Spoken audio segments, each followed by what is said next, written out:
We've all been told the safest place for your child is in a car seat in the back. But what you don't know about your front seat could seriously injure or kill your child.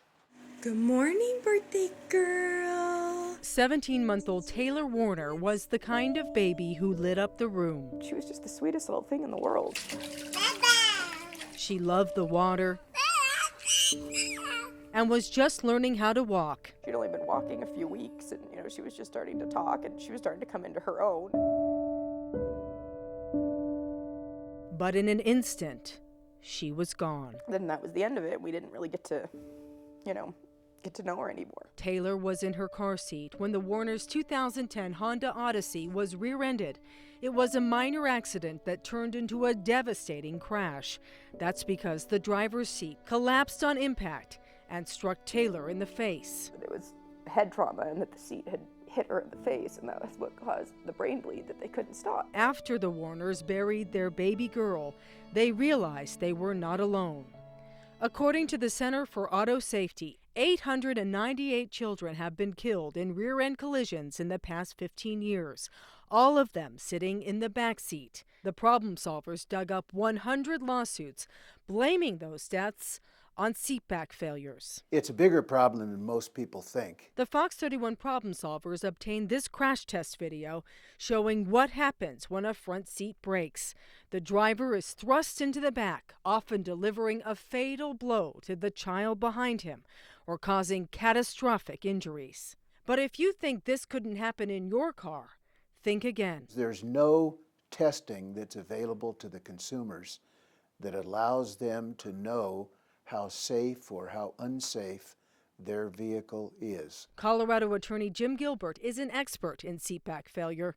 He says there are documented cases of seatbacks failing in almost every make and model. In fact, the problem solvers have learned more than a dozen automakers have been sued because of it, including Chevrolet, Chrysler, Ford, GM, Kia, Plymouth, Pontiac, Mercury, Jeep, Dodge, Saturn, Hyundai, Honda, Toyota, Nissan, VW, Land Rover, Cadillac, BMW, and Audi. Typically, these seats contain hidden dangers that you only discover when it's too late. Gilbert blames the problem on an archaic federal safety standard used to test seats. These safety standards, almost all of them date back to 1971.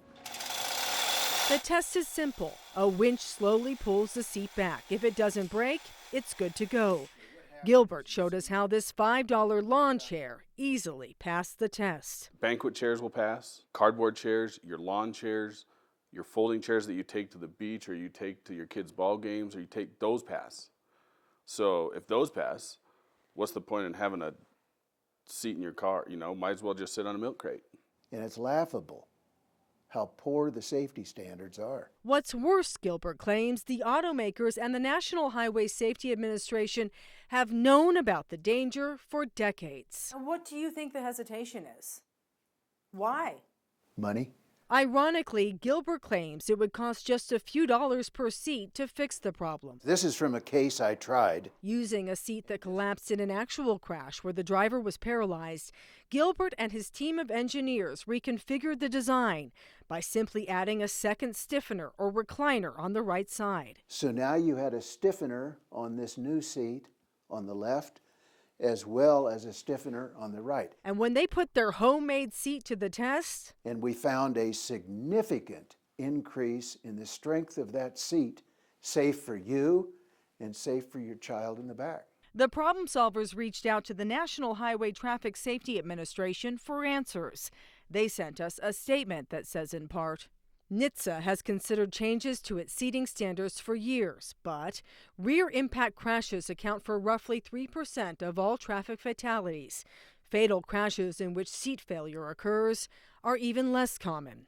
The agency is required to perform cost-benefit analysis for any regulatory change we would propose. When you do a cost-benefit analysis like that, where you say, well, only 100 people died. That's still 100 people. We asked Colorado Congresswoman Diana DeGette about the seatback issue.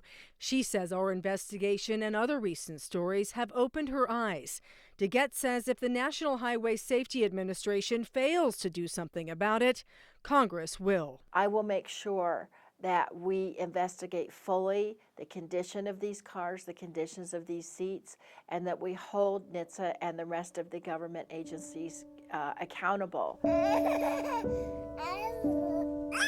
It's the kind of action the Warners have been praying for. I'm committed to doing it because my daughter is not going to die in vain because somebody else was too cheap to not fix a problem. You know, our 4-year-old is just now starting to grasp that he has a sister that he never met, and so he'll be like, well, Mommy, when is she coming back down from heaven to play with me? Or, you know, we go to the cemetery and he'll look up and be like, I think I see her toes hanging from the clouds. Or it's just every single day, you know, there's something else. I just don't want other people to feel this. I don't want other people to go through this.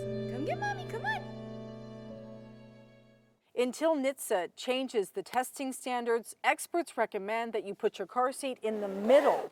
So if one of the seats breaks, there's no chance of it hitting your child. If you have 2 car seats, leave one in the middle and put the second one behind the passenger who weighs the least. Meantime, we will keep you posted on anything Congresswoman DeGette does to help solve this problem. Heidi Hemmett, Fox 31 Denver.